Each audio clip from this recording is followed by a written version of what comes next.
Hi everyone, thank you for joining me. My name is Jonathan Hughes. I'm the manager of college planning and education here at MEFA, and today we're going to talk for just a minute or two about paying for off-campus housing and living expenses, or more exactly borrowing for off-campus housing and living expenses. Probably the most common question I've received during my time at MEFA is, can I use a MEFA loan to pay for living expenses? What happens if my son or daughter is not living on campus but renting an apartment? Can we use a MEFA loan for that? The short answer is yes, you can, as long as the school says it's okay. So it all depends on whether or not the school considers off-campus housing and living expenses part of the cost of attendance. Now, on your financial aid award letter, you may see some costs. Those are known as directly billed costs, such as tuition, fees, room and board, if there's a meal plan, health insurance. Those things are directly billed, but that's only part of the cost of attendance. Also included in the cost of attendance are things that don't appear on the bill, like living expenses, like transportation to and from school, which would of course depend on how far away from home your child is going to school. If they're going to school in California and they're from Massachusetts, those transportation expenses are going to be a lot different than if they're going to UMass Amherst. And then just, again, assorted living expenses. If they're not living on campus, rent may be part of the cost of attendance.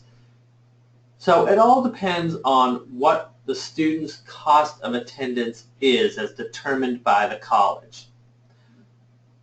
So you can include the amount of living expenses and off-campus housing, including rent, in your loan amount. But the school will have the ultimate responsibility there because they have to certify the loan. So the school must certify any MEFA loans. We can only disperse directly to the school. And in doing so, they verify the amount of the loan that the student is eligible for.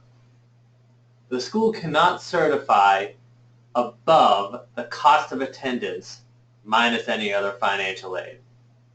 So I would talk with the school, see what the cost of attendance is, if that will include living expenses and off-campus housing.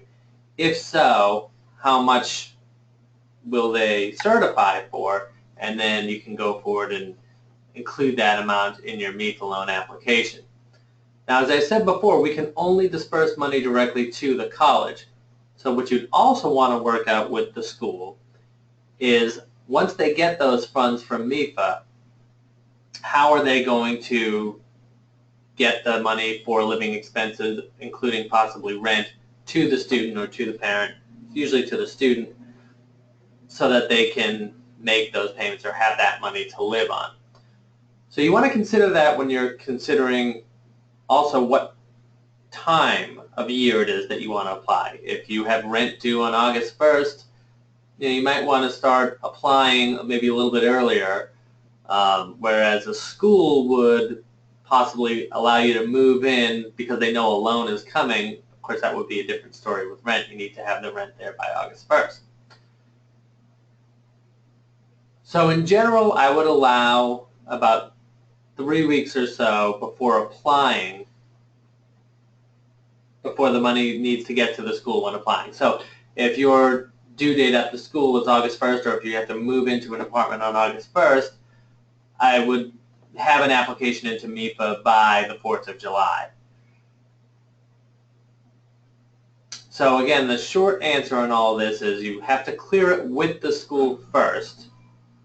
Will they certify for living expenses, including off-campus housing, and then determine how they'll get that money to the student. If you have any further questions, you can contact us, 1-800-449-MEFA, or email us at info@mefa.org. Thank you.